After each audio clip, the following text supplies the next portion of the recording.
We're here with Dr. Daniel Davis, professor at Kennedy King College. Interview is about the state of the black man today. What do you think the state of the black male is in today's society? That's a complicated question. There are so many different categories or subsets, if you will, of black men. Are we talking about teens, young adults? Are we talking about our elders? Are we talking about that middle group? So it can get very specific. But overall, I think it's good and bad, right? I think there's a lot of misconceptions about the status of black men.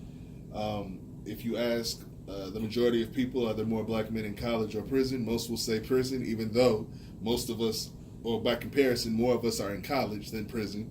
But the perception is that we're criminals, lazy, and in the street not doing anything productive. The reality is we're actually going to school and being productive at alarming rates or very increasing rates, right? But on the flip side, when you look at the criminal justice system and the consistent examples of mistreatment of black men, you would say that it's looking bad, right? That we still feel this fear that police and others are treating us unfairly, that the judges, sentencing and all this stuff's unfair. When you look at employment, you see that our rates of unemployment are disproportionately high. So in that way, it looks bad. When you look at our young black boys in school, a lot of the miseducation they're receiving in school may seem bad, right? So it's a good and a bad side, but overall, I would say it's far too diverse of a community to just say the black male community is one way or the other. Okay. Social media. What is your take on the black male in social media? Well, from my perspective,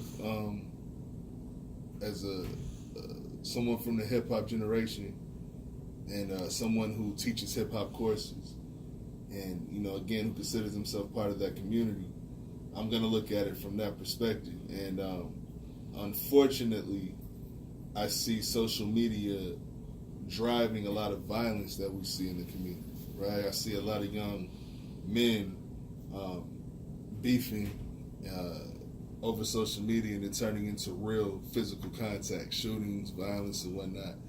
On the other side, I see a lot of black men in social media using social media to promote themselves and positive things they're doing, but also to promote negativity as well. I'm having a hard time viewing social media as a positive for black people in general, because what the studies say and what the research says is that African Americans disproportionately use, or not disproportionately, for our population size, we use social media more than any other race.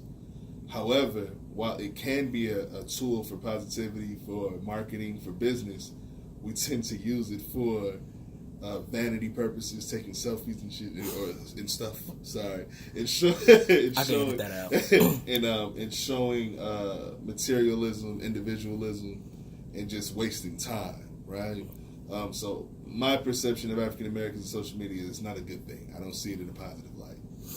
When it comes to finances, mostly every other race except the black race, money changes hands at least 7 times before it leaves the community. The black race, money usually leave as soon as we get it. Do you think there needs to be some type of education as far as finances in the black community? Absolutely, man. I think that's a huge problem, but I think it's much deeper than people want to believe.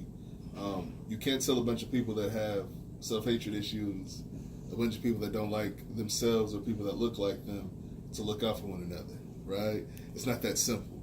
I don't think black people are stupid. I think we know we should spend money with each other. We should create business opportunities for each other and support each other. However, when it comes down to it, if I'm the person running the business and I don't have a high view of my community, I'm not going to go out of my way to give them the best products, right? I'm not going to give them the best quality. And if I feel that if it don't feel a connection to the business owner, I'm not going to go out of my way or inconvenience myself to support him or her, right? That's part of the issue. in addition to that, it takes a level of self-esteem and self-confidence to go out there and be an entrepreneur and create a business in the first place, right? It also takes a level of self-awareness, self-pride, and value to tell others that aren't members of your community to get them stores out of here, right? To stop shopping at certain stores so you can create your own. We're not doing that. We complain often about how whether it's Koreans or Middle Easterners or whoever, Arabian people, whatever they are in the ghetto, in the hood, we often complain about how they treat us, but we still go back to the store the next day, right? So that's a problem. Last but not least, black male that want to attend college. With Kennedy King, the stigma that it had back in the day of only dummies coming here, and also being in Inglewood. If a young black male wanted to pursue his college dream, why do you think he should come to Kennedy King? Oh man, I'm a big proponent of community or junior colleges anyway. As someone who went to the big schools, right? I went to Michigan State, I attended U of I, Urbana-Champaign. I've taught at Michigan State as well, right? 47,000 students, big teen university. And what I know is that your first 2 years of college are gen ed, right? It's basically the same courses. A lot of us get tricked into these big brand name schools and think you're getting a different education at these large institutions when you're not. Now, on a cultural level, people need to realize that, especially if you're a young black male, there's a lot of positive role models here, right? There's black male faculty, educated black men who are trying to help students and are doing good things are all over this campus, right? Not just black men, obviously, but you get my point. And there's other black students here, right, that are from the community, that are from less than desirable circumstances, that are here trying to do better. That's positivity. So I think that, and by the way, the faculty here, many of them could work at many other schools, right? It's not that the faculty aren't trained or aren't knowledgeable in their field. So you can get the same level of education. You can get examples of people that look like you professionally and as students, and you can save a whole lot of damn money, right? So I would definitely encourage students to attend this school, and they will benefit. And I've watched students grow, and I've heard from students who left who have talked about the experiences here and how it's helped them. So without question, I would say this would be a great institution for a young black man to attend. All right, appreciate it. Appreciate your time. Thank you.